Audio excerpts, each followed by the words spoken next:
episode of our podcast.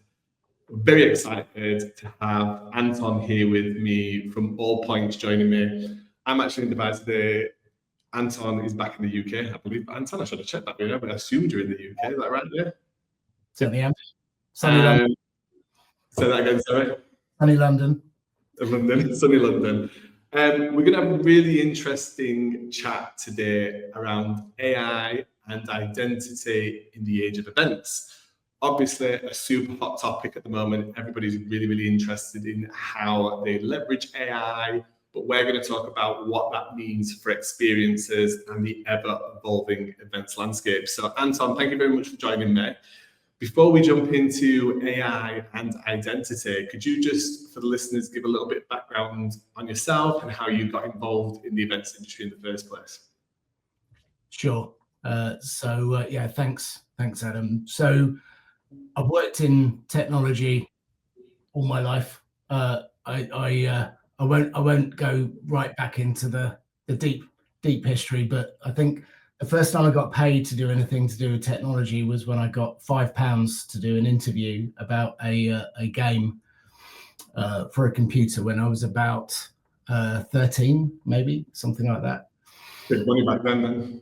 So yeah, so which was great. And I actually tried to find the interview recently. It was that they'd digitized all of the magazines. I think it was called something Bytes. But yeah, I didn't find it. Maybe now with AI it would be easier.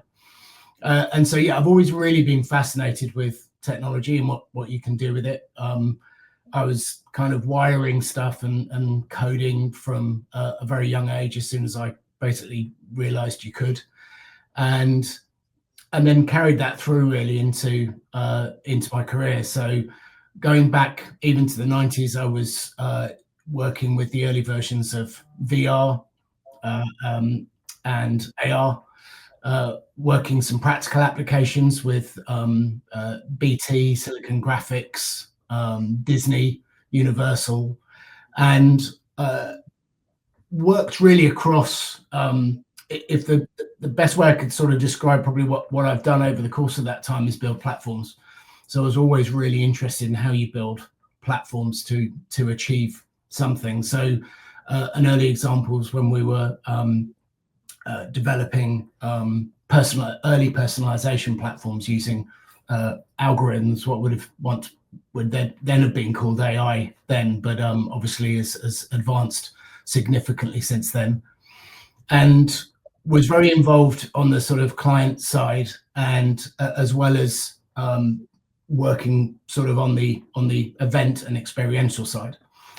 And I flipped over a decade or so ago to become the CTO for Imagination, which for people that don't know is an independent agency. It's been around, or experience design company. It's been around for over 50 years. Started out in the theatre and moved on to doing everything from auto shows, major product launches, innovation centres. We did the New Year's Eve celebrations for Sydney for around a decade, and one of the most interesting elements of that was that we really were pushing technology to its absolute limits, but we weren't doing it as a technology first play. There was never really a time where we kind of said, there's a particular new technology, how can we use it?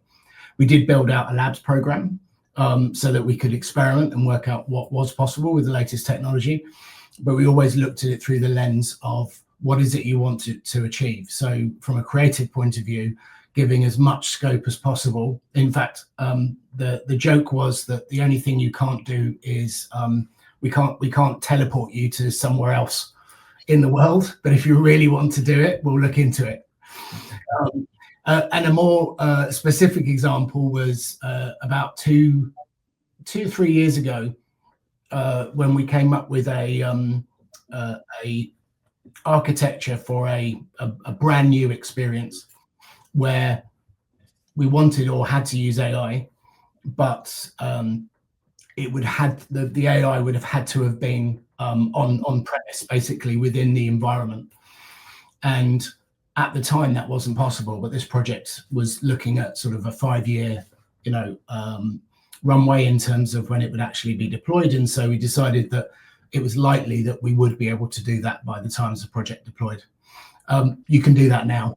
DeepSeek was the kind of the marker for that, which demonstrated that you could take these massive large language models and run them much more efficiently and much smaller on local hardware. And so again, that sort of has completely changed the game, and much sooner than we'd anticipated that being possible.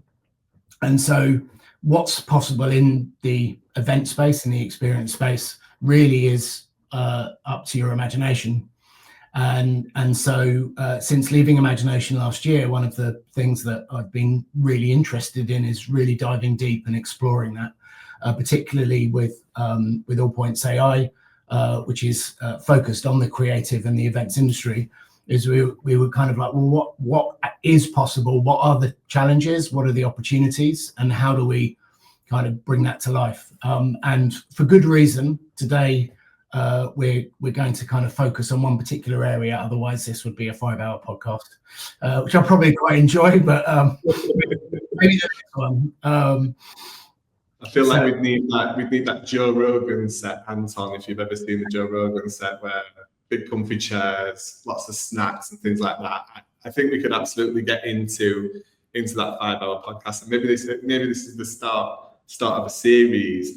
Before we jump into this area of AI memory and identity, I think it's always interesting for people to understand. I always believe in this shared learning and experience of like, how are you using AI yourself on a daily basis? Because everybody's answer to this is quite different.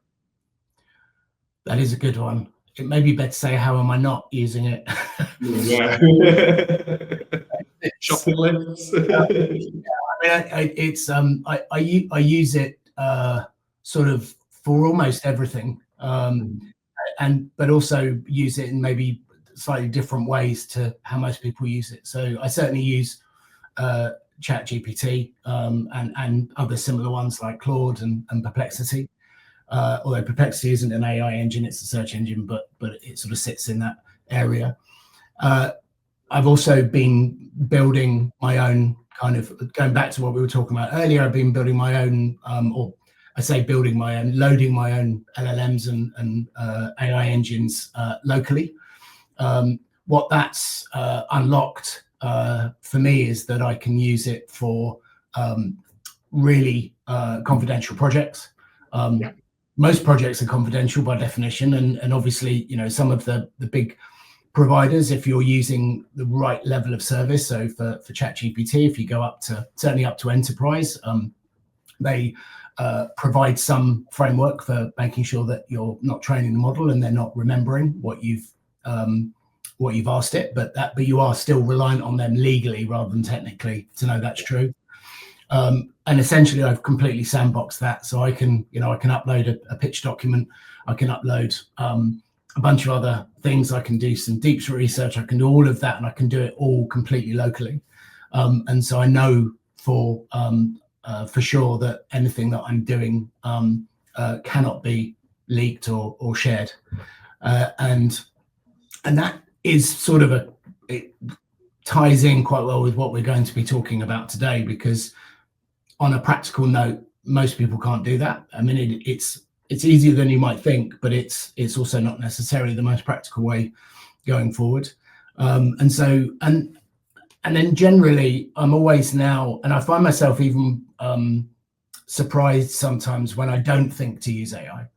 So there's times when I might kind of look to solve a problem, and I'll spend a while, an area that I'm particularly knowledgeable in, and I'll spend a while trying to fix it, and I'm going, why don't I just ask? Because one of the key things is, if you know the right question to ask and you know how to ask it and you're familiar with using the tools, you can get much better results than if you're asking, say, generally open questions.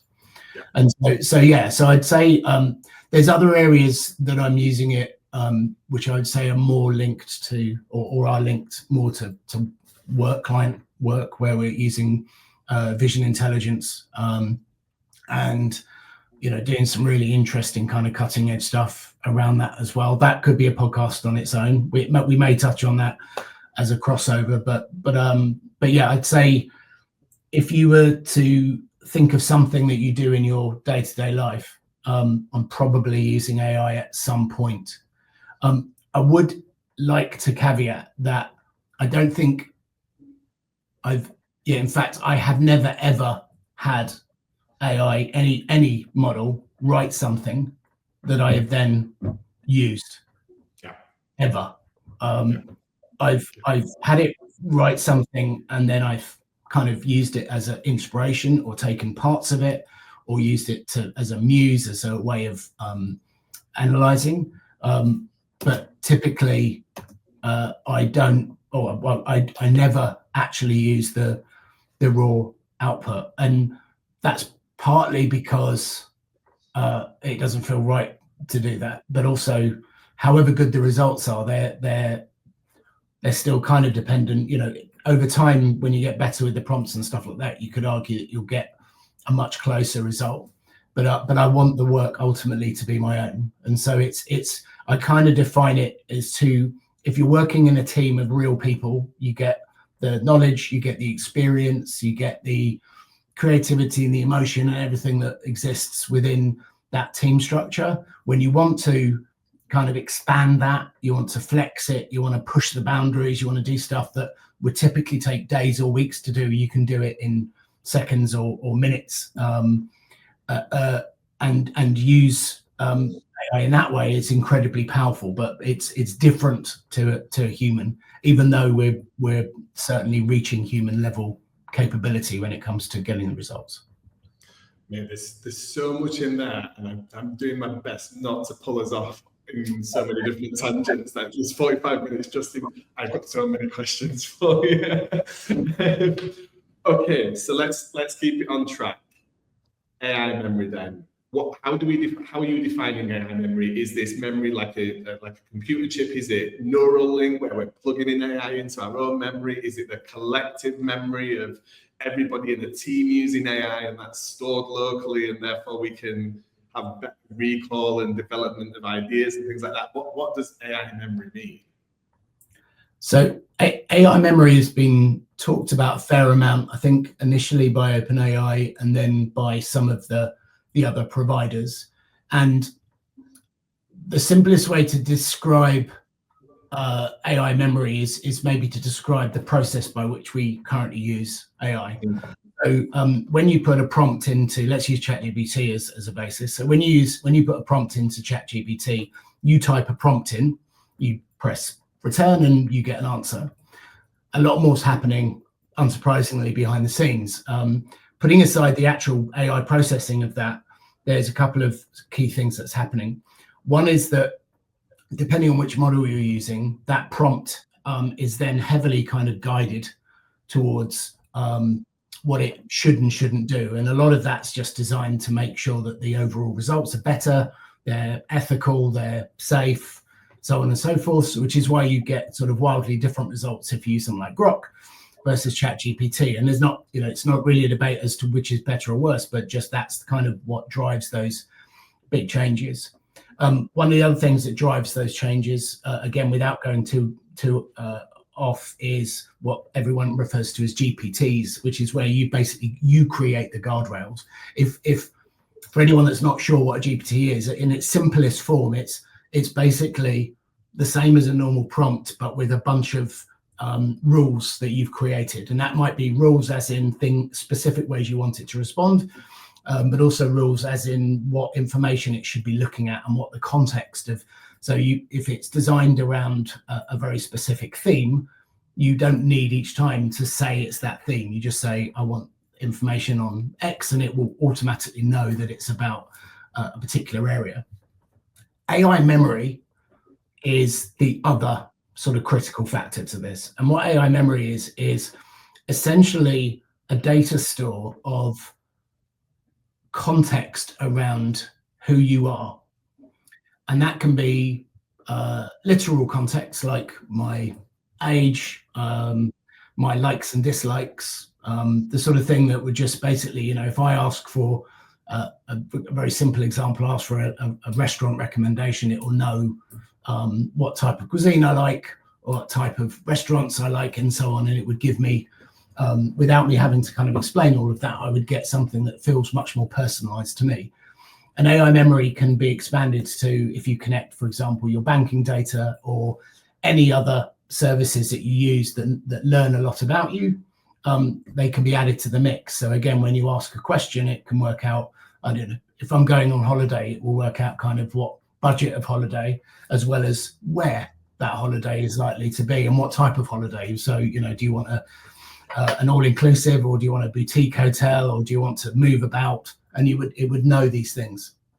And without you doing anything, when you're using any of these services, they are creating this AI memory, which is brilliant because you get much better results, and can also be quite terrifying because it's learning about you. And without going too deep, one of the things that I think super interesting about AI memory is it's storing kind of the literal things that you tell it. So if you tell it, I prefer beach holidays to city breaks, then it will remember that. But what it will also do is it will use AI to process the memory itself, or the interaction, and it will then be able to essentially identify other things that are very likely to be relevant to you and your personality and what you want, and that gets put into your AI memory as well. And interestingly, I literally in the last couple of days, I listened to the Sam Altman's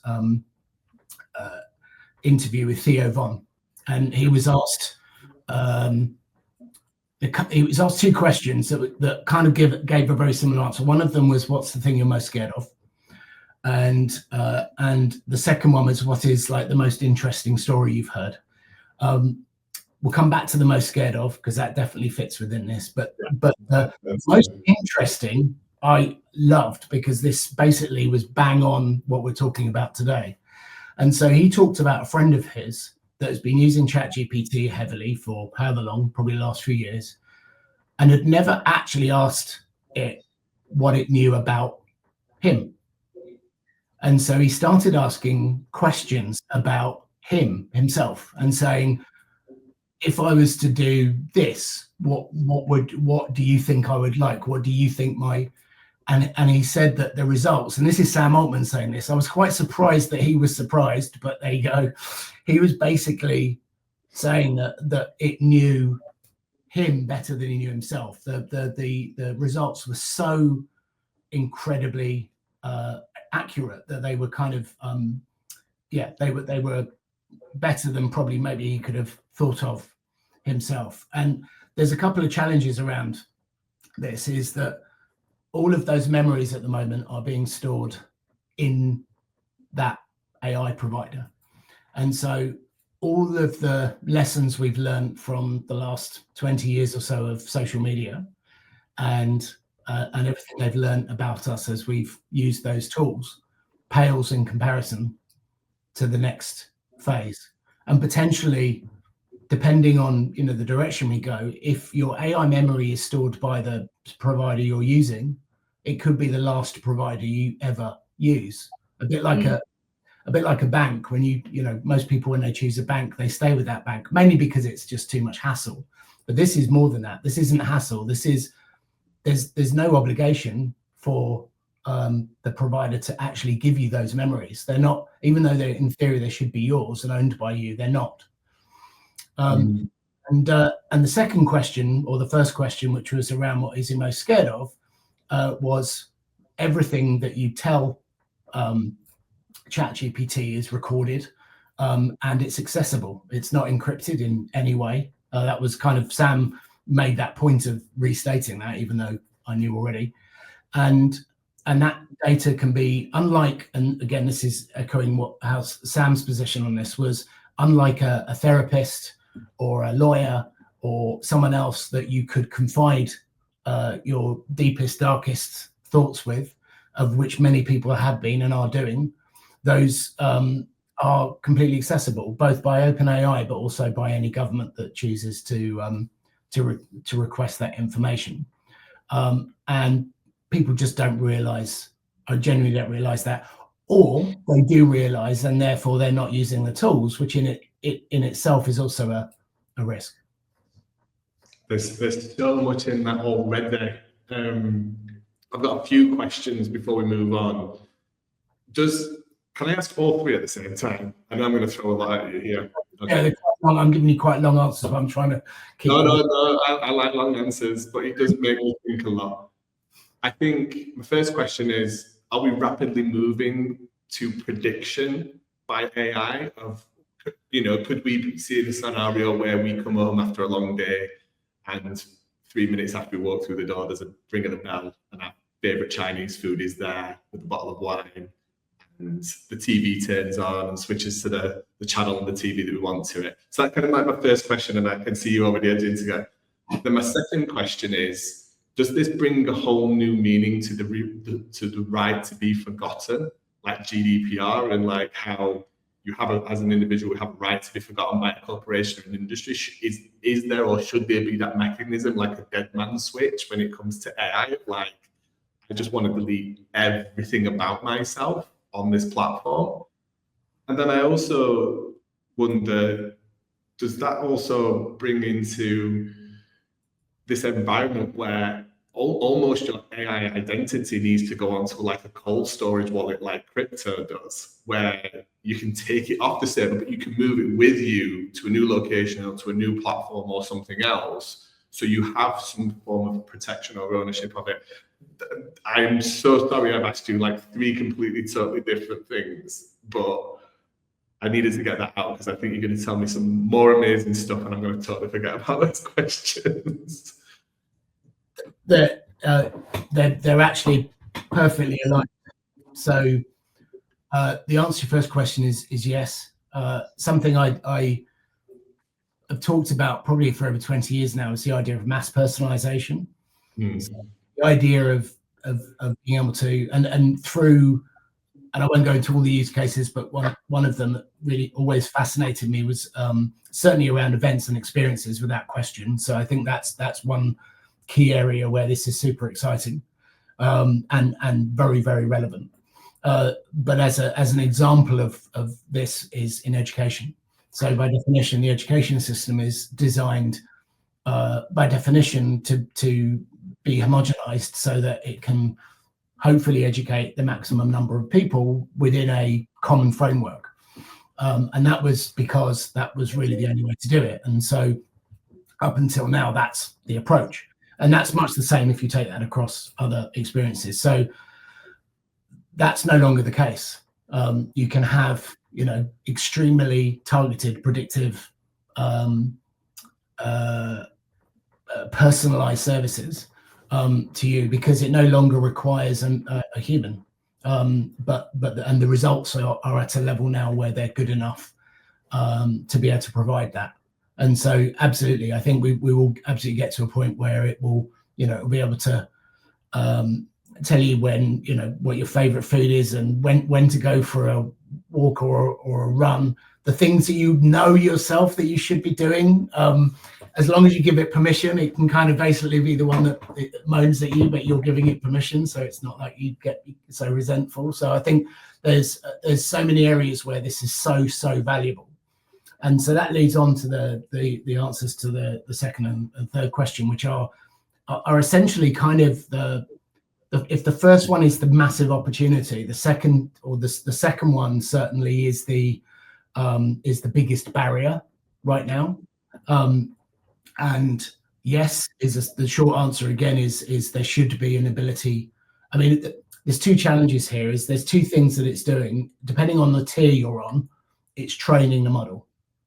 Yeah. And once you start training, and this again is a whole nother subject. Once it starts training the model, you can't unpick that training. I mean, in theory you can, because you could use AI to do it, but essentially it becomes embedded within the model.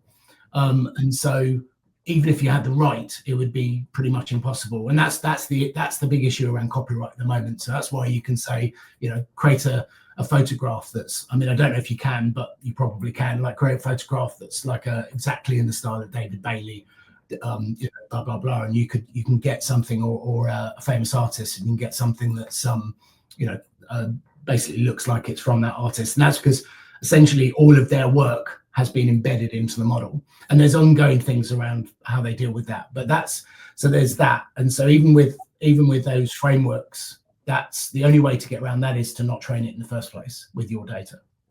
And if you're using, I think with OpenAI, it's from Teams onwards, they say they're not training the model, but that's up to people. There's no technical implementation to prove that, only, but let's assume it's correct.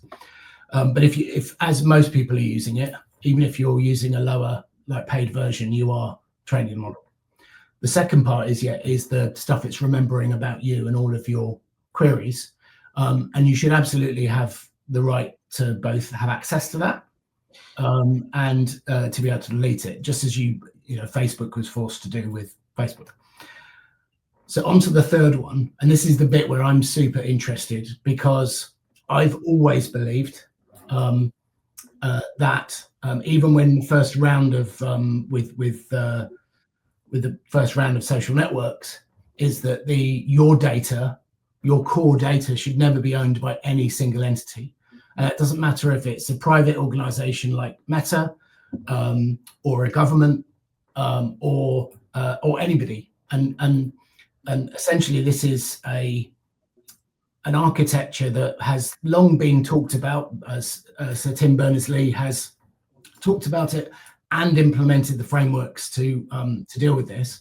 And ultimately, what we need to move towards, and we need to move towards rapidly, and that is happening in the background. So there's an organization called W3C, which basically manages all of the standards and everything for the internet, and a company called Inrupt, which Tim Berners-Lee set up some time ago, has something called Solid, which is essentially a way of creating an encrypted pod. And that pod can exist on your local machine, or it can exist in the internet. It doesn't actually need, it is encrypted. It doesn't need to be on the blockchain. But the principles are the same. And there's potentially some other benefits of using blockchain for kind of auditability and stuff like that. But for now, if you just talk about keeping your own pod, it's basically your locked briefcase, and it doesn't matter if it's locked in the cloud or on your machine, but you own it and you decide what can be shared. And I've actually built now, sort of as part of the work we've been doing with Allpoints, is building a essentially Solid is a back-end framework, but building the front end to enable you to store your AI memory in that. And then what you do is that each time you talk to an AI, you can share that AI memory for the moment that you're doing that request, which can then still personalize it. Now, but that's great. But you will ask, as I would and did, if you share, as soon as you share it, surely what you're doing is, even if you own the original, once you share it, you've essentially given your memory away. Yeah. And again, they may or may not say that they're not doing that, but the risk exists there. And so there's another layer, which I've called is if I tell you, I'll have to kill you, which I looked up the etymology of that saying. It looks very, very likely that it came from Top Gun as the originator. There's some stuff online about it being in an old book, but that was all. It's not true. So it's actually in Top Gun was the, and I can't find any other proof. I've done probably a silly amount of research on this. Is that's when the original use of that phrase. And why it's relevant here is there's a mechanism, which again is part of Inrupt. They've created something called an agentic wallet. Is essentially what you do is that when you want to talk to the AI, you create essentially a version of the AI, a temporary version of the AI. You connect your AI memory which you own, to that AI. You have the conversation, and in this model, you can talk about whatever you like, because at the end of the conversation, you literally kill that instance, you kill that AI. And what dies with that version of the AI, and it's called a version of it's called a secure enclave, but it doesn't really matter from a technical point of view. When that's destroyed, all memory of the conversation, your memory, anything else is destroyed with it. So you are literally telling them and then killing them. And so the original model has no record of even the conversation. And in that model, and this is go full circle to your first question, which is why I loved the fact that they were all together. In that model, you can have an super ultra personalized experience, and then start to connect that to events and experiences where you could have something that's ultra personalized to you, both before you go to the event, when you get there, and ongoing, without ultimately sharing any information at all. In fact, they don't even have to know who you are. You could have it, if you take it to its extreme, and I've developed some of these techniques for some projects in the Middle East, where we were looking at smart cities and huge infrastructure, where you create essentially, you abstract every layer.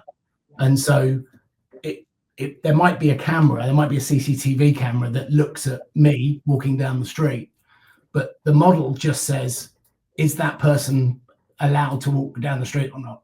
And it will be able to work out not necessarily who you are, but whether the person that you are that's validated is allowed to be doing what they're doing, or, for example, going to an event. And we did some work where we looked at the day in the life of a family going to a huge sporting event or music event.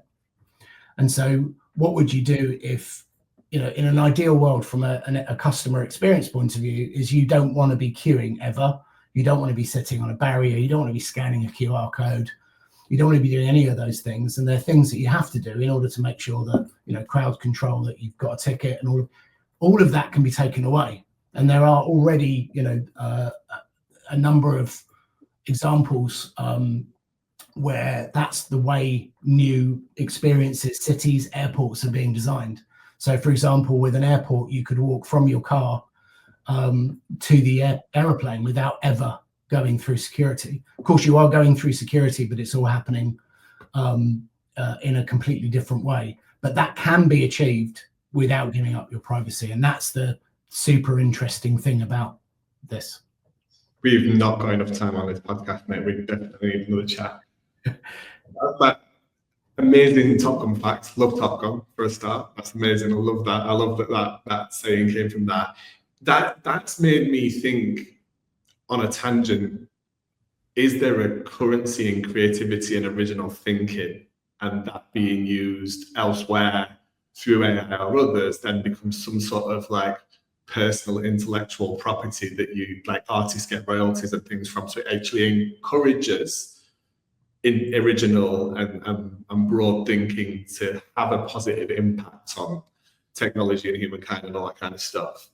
But back to I think from my understanding, what you were saying here is, it's almost like, I'm going to kind of maybe, I don't want to say dumb it down a little bit, but kind of re-analogize it to you just to make sure I understood it correctly.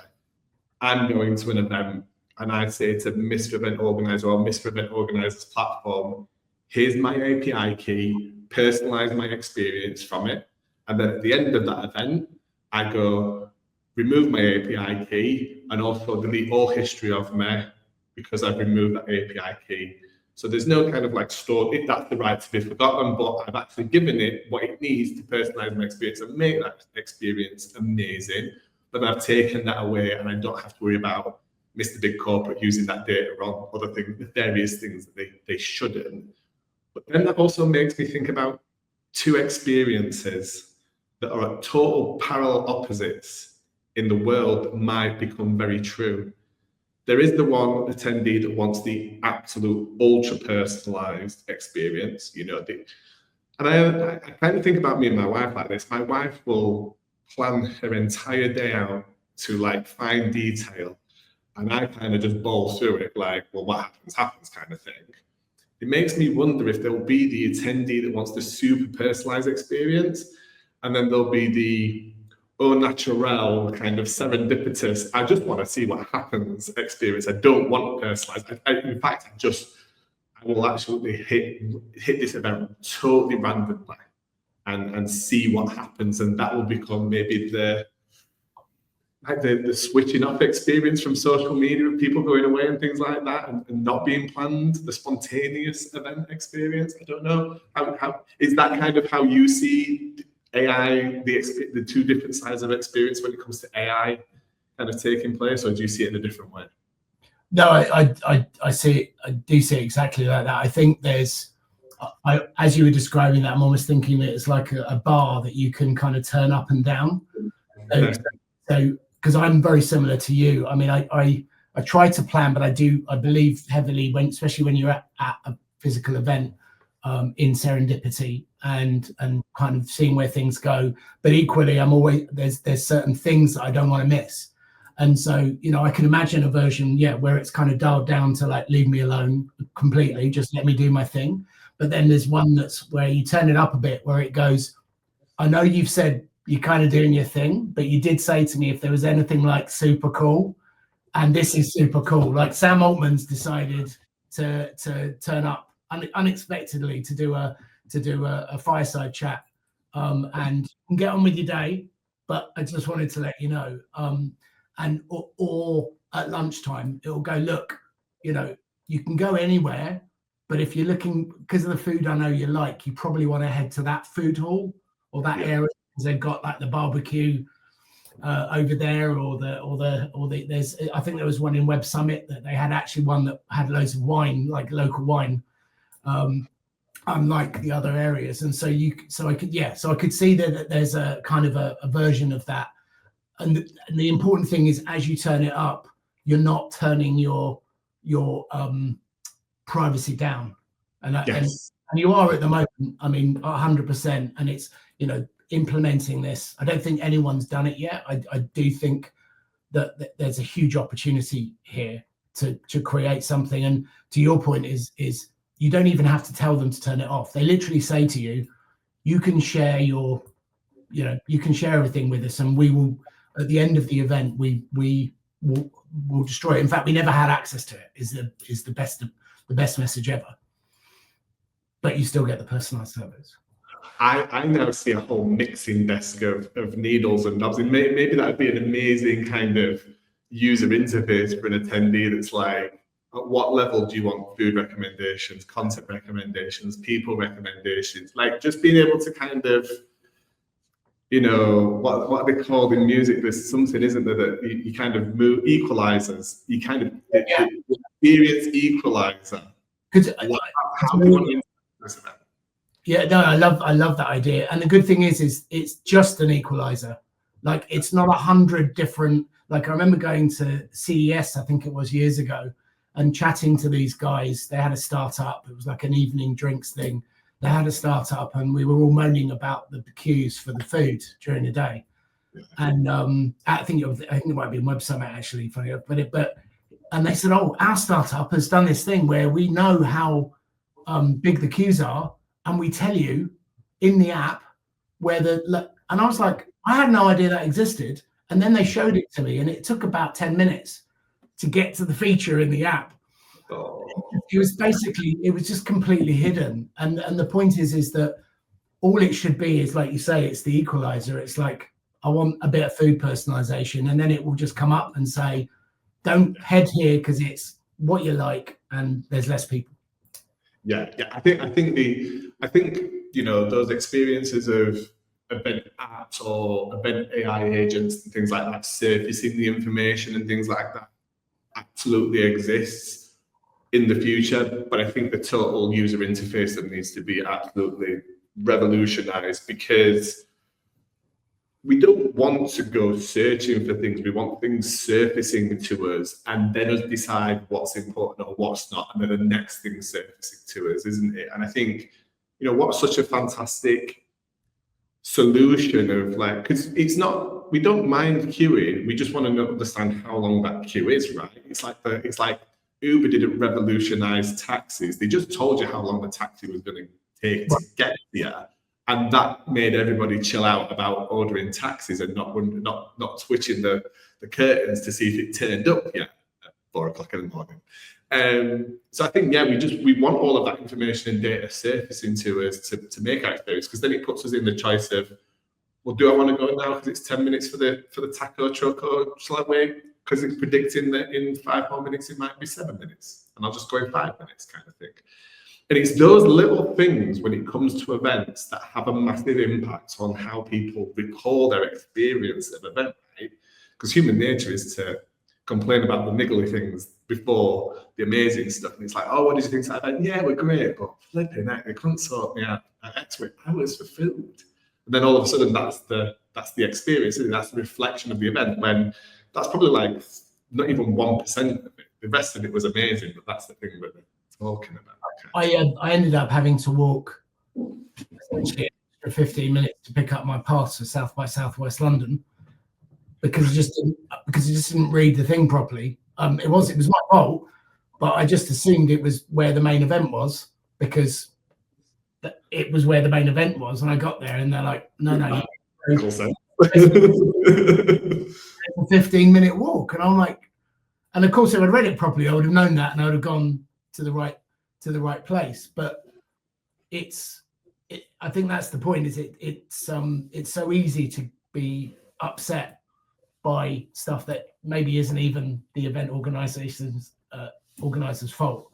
Whereas if the first thing it did as soon as I left the house was going, oh yeah, this is your first day at the event, you need to pick up your pass, so don't go to the main bit, head here, and by the way, I would probably hold off for a bit because there's massive queues at the moment, or you picked a great time, head in as quickly as you can.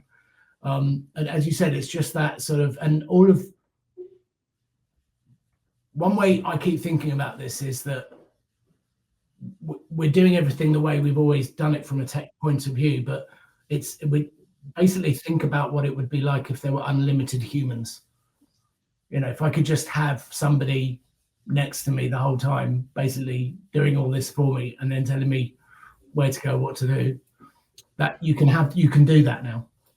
It also makes me beg the question, Anton, whether organizers would be building and owning the technology experience for their attendees, or whether they almost need to be more thinking about creating the single source of truth for their event, which the attendees' chosen LLM or agent plugs into, because that's the thing that also knows so much about them that it can match what that event and organizer and attendees is doing. So almost the experience from the event organizer is, this is our event, this is our agent, and this is where everybody connects into to understand us. There is some transfer of information and data so we can learn a bit about them and things like that. But everybody's plugging into that to talk to each other as well in terms of like matchmaking and things like that, rather than it be like, well, we're going to create the experience and we're going to create the engine and everybody's going to sign up to this and then they're going to experience it through this one kind of thing. Am I totally off the mark, or do you think that's yeah, you're bang on. It enables it. It's kind of almost like another layer of personalization, because then you're not sort of beholden to necessarily that part of the experience of design. Because if you're designing an event, if you're really clear about what the event's purpose is, so if it's a music event, it'll be about seeing your favorite artists. If it's a business event, it will be around a particular subject or area. And so you're absolutely right. If they essentially build something that focuses on that and then allows you to connect to it in the way that best suits you, this does sort of touch upon MCPs, which is around kind of this idea that you're not necessarily curating the entire experience. You're creating the mechanisms or the in order to be able to interface with that experience the way you want to. And again, I guess and again, doing it that way offers some other benefits. It's kind of how Apple deploy Apple Intelligence, in that when you speak to OpenAI, it anonymizes your request. So although the information still gets to OpenAI, it never knows who has specifically asked that question. Yeah. And so I think there's some opportunities to build something which focuses really on making sure that the experience has all of the things for why you're going in the first place, but maybe doing it under your own terms. I think this is potentially an amazing thing for also event discovery. If we get that piece right, if as event organisers or promoters, festival organisers, whoever, we get that bit right, because let's be honest, like search is massively shifting from Google to just ChatGPT, Gemini, tell me about this, source links kind of thing. That means that if we're putting the right information out there in the right way and structuring things the right way for these LLMs to connect into to serve people, then it really makes question whether PPC for event organisers is going to die, because why do I need to spend money advertising an event online when if I just structure things right, people are going to naturally find my event because of the other people, the type of event, the content, the opportunities, and all that kind of stuff. And I've said that's one of the biggest challenges in event organising. It's not creating the idea, it's getting the event discovered by the people that it will be meaningful to. Because there's only so much you can tell through websites and stories and kind of PR and marketing and things like that. I'm very conscious that we've not got long left because I've got to jump off. First of all, can we do a part 2 on this? Because I think there's so much we can go into about what this is actually going to mean for event experiences. We've touched on it very lightly, but I think what we've talked about here has been super important to create the foundation and framework. Because it's quite easy to jump into the blue sky thinking of like, oh, it's going to be amazing. I think everything we've discussed here is probably what a lot of people are kind of thinking, fearing, and have thoughts on themselves. And I'm really glad we've kind of put the foundations in there. But to be remiss of not kind of finishing on a high point. When it comes to looking into what we've discussed here, are there any good places, resources? Do allpointsAI have content and resources where other event organisers and promoters can come to start to really, really understand what the future is going to look like for events and experiences when it comes to AI? Because I think the biggest challenge I see is people are like, where do I start? Because they're fearful of going down investing in the wrong path and spending a lot of time and money going in the wrong direction when they should have gone left instead of they've gone right, kind of thing. So where would you point people to? So the approach we've been taking and have developed is essentially unsurprisingly using AI to essentially compress a particular. So if you're looking at a particular challenge or an opportunity, whatever it is for years I've done hackathons. Going back, like however long it is, probably 20 plus years.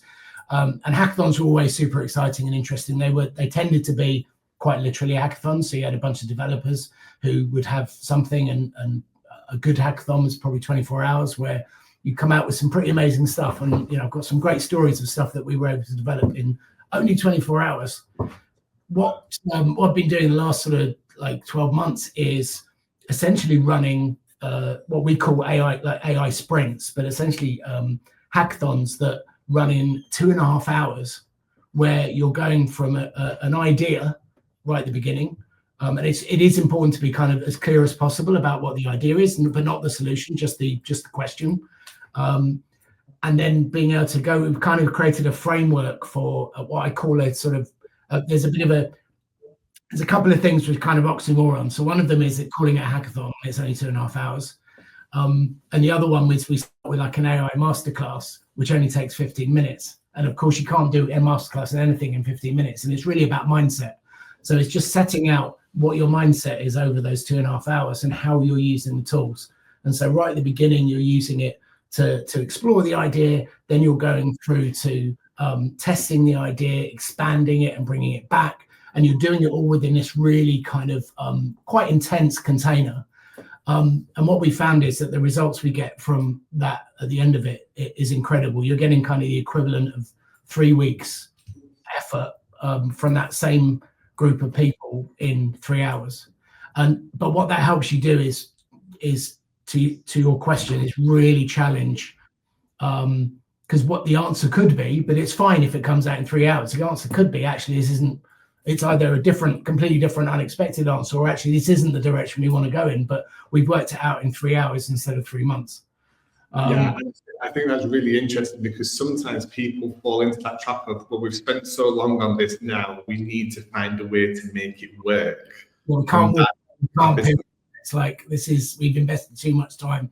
Whereas, you're investing this really intense, essentially, afternoon to kind of get to, and it's kind of, I've done it many times now, and it's such an incredible experience. And the odd thing is, I sort of expect to get used to it, but I kind of get stressed every time I go into it, even though I kind of know what to expect, because there's this sort of sudden expectation. It's almost worse each time, because we get these kind of completely nutty results, and then I'm like going, we've only got 2.5 or 3 hours to kind of do this, and it's like, what will happen this time? And every time it kind of blows me away. And so I'd say, yeah, that's kind of the, and also there's lots of other resources out there, and we're trying to sort of build those general knowledge resources up. I love Perplexity as a search engine, for example. But yeah, I guess that would be where I position that. I think, does that, if that answers it correctly?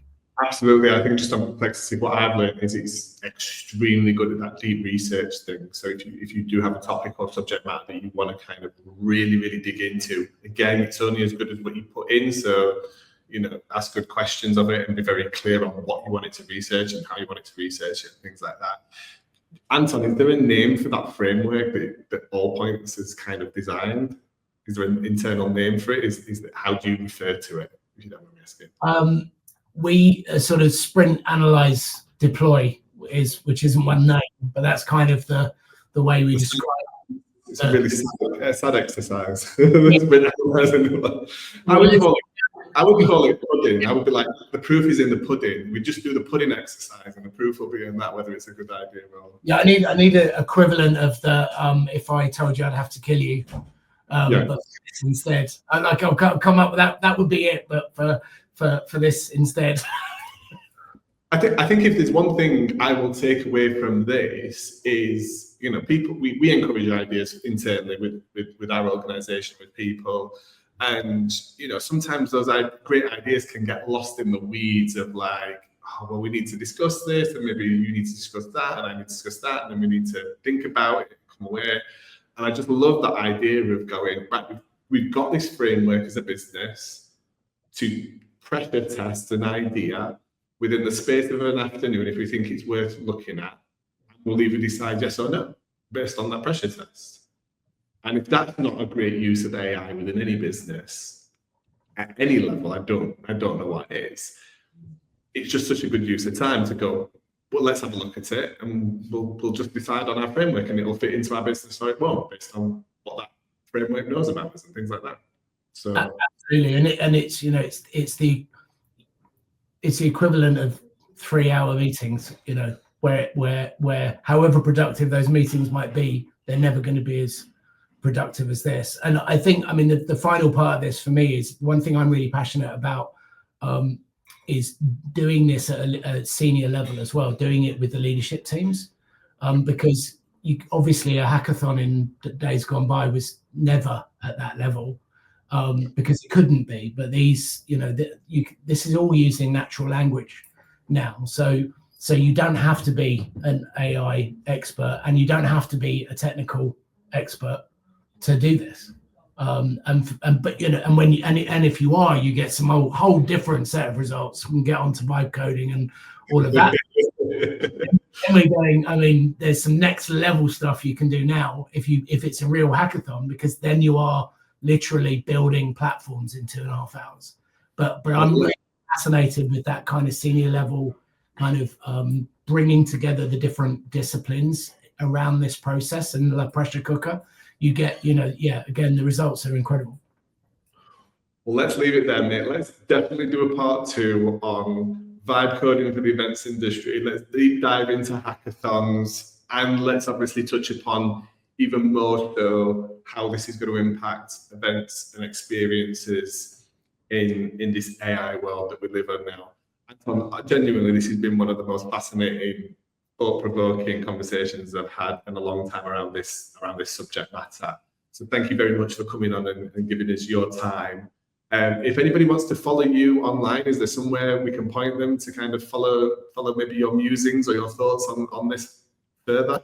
Probably LinkedIn is probably the most reliable with it, which is, I think, Anton C on LinkedIn is probably the best place, and of course allpointsAI.com. Well, if you've not got a newsletter, I want you to launch one next week so I can follow your thoughts there. Well, I really appreciate it. So thank you so much, Adam. Appreciate it. No, thanks everybody for listening to this up to this point. If you've kept with us, reach out to Anton, reach out to me as well with what you thought on this episode.